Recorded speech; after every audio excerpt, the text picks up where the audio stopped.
ಒಂದು ಪವರ್ನ ಸೋಲಿಸ್ಬೇಕಂದ್ರೆ ಇನ್ನೆರಡು ಪವರ್ ಒಂದಾಗಲೇಬೇಕು. 2018ರಲ್ಲಿ ನೀವು ಹೇಳಿದ್ರಿ ಕುಮಾರಸ್ವಾಮಿ ಡಿ ಕೆ ಶಿವಕುಮಾರ್ ಸೇರಿಸಿ ನನ್ನನ್ನು ಸೋಲಿಸಿದ್ರು. ಹೌದೌದು, ಈ ಸಲ ನೀವು ಡಿ ಕೆ ಶಿವಕುಮಾರ್ ಸೇರಿ ಕುಮಾರಸ್ವಾಮಿ ಅವ್ರನ್ನ ಸೋಲಿಸಿದ್ರಿ. ಹೌದು, ಹಾಗೇನೆ. ಏಕೆಂದರೆ ಚನ್ನಪಟ್ಟಣದಲ್ಲಿ ಹಿಂದೆ ಡಿ ಕೆ ಶಿವಕುಮಾರ್ ಅವರು ಕ್ಷೇತ್ರ ಅದು ಅರ್ಧ ಅವ್ರದ್ದು ಒಂದು ಕಾಲು ಭಾಗ ಕ್ಷೇತ್ರ ಇತ್ತು. ಅವರಲ್ಲಿ 2-3 ಬಾರಿ MLA ಆಗಿದ್ದರು. ಅವ್ರಿಗೂ ಒಂದಷ್ಟು ಸಂಪರ್ಕ ಇದ್ದೇ ಇದೆ.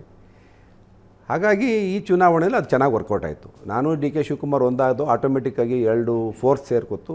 ಒಂದು ಕಾಂಗ್ರೆಸ್ಸು ಮತ್ತು ನನ್ನ ಬೆಂಬಲಿಗರು ಒಟ್ಟಿಗೆ ಸೇರಿಕೊಂಡ್ವಿ, ನಂಬರ್ ಜಾಸ್ತಿ ಆಯಿತು. BJPದು ಅಂತ ಎಷ್ಟು ಓಟಿದೆ ನಿಮ್ಮ ಅಂದಾಜಲ್ಲಿ? BJP ಅಸ್ತಿತ್ವ ಇಲ್ಲ ಸರ್, 5,000 ಓಟಿದೆ. ಅಂದರೆ ನೀವು ಇಷ್ಟು ವರ್ಷ ಸಂಘಟನೆ ಮಾಡಿದ್ದು ನಿಮ್ಮ ಸ್ವಂತ ಸಂಘಟನೆ ಮಾಡ್ಕೊಂಡ್ರೆ, ಪಕ್ಷ ಸಂಘಟನೆ ಮಾಡ್ಕೊಂಡಿದ್ದೀವಿ. ಆದರೆ ಪಕ್ಷಕ್ಕೆ ನನ್ನ ಸಂಘಟನೆ ಮಾಡಿದಂಥ ಮೂಲ ವ್ಯಕ್ತಿಗೆ ಅನ್ಯಾಯ ಆದಾಗ ಜನ